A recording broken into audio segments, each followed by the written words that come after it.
Justice Mohsin Akhtar Kayani की जानिब से लापता अफराद के केसेस को बराह रास्त नशर करने का तहरीरी हुक्म जारी कर दिया गया है, जिसका इंदिया आज ही उनकी जानिब से मज़कूरा केस की समाअत के दौरान दिया गया था। जबकि अब तहरीरी ऑर्डर में इस बात को कन्फर्म करना यकीनन गैर मामूली फैसला है, क्योंकि लापता अफराद से मुताल्लिक केसेस में हसास इदारे के लोग अदालत में पेश होते हैं, जबकि इन्हीं केसेस में मुतअद्दिद बार वज़ीर आज़म को भी तलब किया गया है। एक ऐसे वक्त में कि जब पेमरा मीडिया को कोर्ट रिपोर्टिंग से मुताल्लिक पाबंद कर रहा है कि अदालती रिमार्क्स की इलेक्ट्रॉनिक मीडिया पे नशर नहीं किए जाए। जस्टिस मोहसिन अख्तर कयानी लापता अफराद के केसेस को रिपोर्ट करने के लिए मीडिया को इजाज़त देते हैं और बाद में हुक्म जारी करना कि तमाम केसेस बराह रास्त नशर किए जाएंगे, खासा मानी खेज़ है। उधर शायर अहमद फरहाद बाजियाबी केस का तहरीरी फैसला भी जारी कर दिया गया है। ये फैसला 8 सफ़ात पर मुश्तमिल है और इसकी खास बात यह है कि यह फैसला उर्दू में तहरीर किया गया है, जिसके मुताबिक वज़ीर कानून, सेक्रेटरी दिफा और दाखिला, sector commander ISI MI, director IB को 29 मई को ज़ाती हैसियत में तलब किया गया है। तहरीरी फैसले में कहा गया है कि मुग़वी आकर आइंदा तारीख से कबल बाजियाब हो जाए तो रजिस्ट्रार ऑफिस को तहरीरी रिपोर्ट पेश की जाए। जस्टिस मोहसिन अख्तर कयानी ने पेमरा के पाबंदी के नोटिफिकेशन के बावजूद इलेक्ट्रॉनिक मीडिया को अहमद फरहाद बाजियाबी केस की रिपोर्टिंग की इजाज़त दे दी है। तहरीरी हुक्मनामे में कहा गया कि सहाफ़ी हामिद मीर ने पेमरा के इलेक्ट्रॉनिक मीडिया पर पाबंदी के नोटिफिकेशन से मुताल्लिक बताया है। इस तहरीरी हुक्मनामे में मज़ीद जो डिटेल्स हैं, 8 सफ़ात पर मुश्तमिल जो तहरीरी हुक्मनामा है, उसमें कहा गया कि दरख्वास्त गुजार के मुताबिक गुज़श्ता समाअत पर अटॉर्नी जनरल की जानिब से बाजियाबी की ज़मानत दी गई थी। दरख्वास्त गुजार वकील के मुताबिक रियासती इदारे मुग़वी को बाजियाब कराने में नाकाम हो चुके हैं। इस हुक्मनामे में कहा गया कि दरख्वास्त गुजार वकील के मुताबिक मुग़वी की जान को मज़ीद ख़तरात लाहक हो चुके हैं।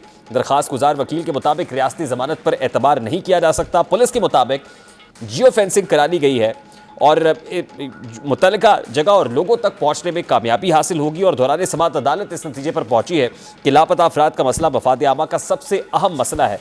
हुक्मनामे में कहा गया है कि पार्लियामान ताहाल इस हवाले से कोई कानून साजी नहीं कर सकी। कानून साजी करके कानून नाफिज करने वाले इदारों का किरदार काबिल इस्तेमाल या ज़िम्मेदाराना बनाया जा सका। अमूमी तौर पर ISI MI और IB पर लापता अफराद जबरी गुमशुदगी के हवाले से इल्ज़ामात लगाए जाते हैं।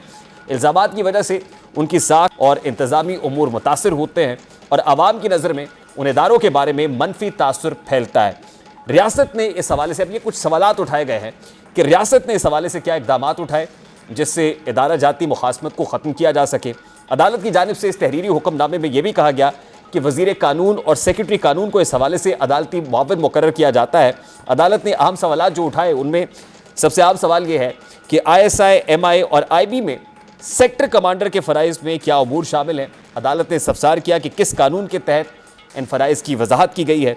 इंतज़ामी उमूर के हवाले से तीनों इदारों के अफसरान किस कोड ऑफ कॉन्डक्ट के ताबे हैं। पिछले 1 साल में किसी भी दर्जशुदा मुकदमे में किसी तफ्तीशी अफसर ने तीनों एजेंसीज़ के अमले अफसरान का बयान कलमबंद किया है। ये कुछ इंपॉर्टेंट सवालात हैं जो इस तहरीरी हुक्मनामे में जो 8 सफ़ात पर मुश्तमिल है उठाया गया है। दूसरी जानिब लाहौर हाई कोर्ट के अंदर जो पेमरा का नोटिफिकेशन है उसकी मअतली से मुतालिक दरख्वास्त है, जिसमें पेमरा को नोटिस इशू कर दिया गया और आज ही chief justice Lahore high court ने खिताब किया है। मैं चाहता हूँ कि उस खिताब की एक झलक आपके सामने रख सकूँ, तो प्लीज़ सब प्ले कीजिएगा अगर आपके पास है।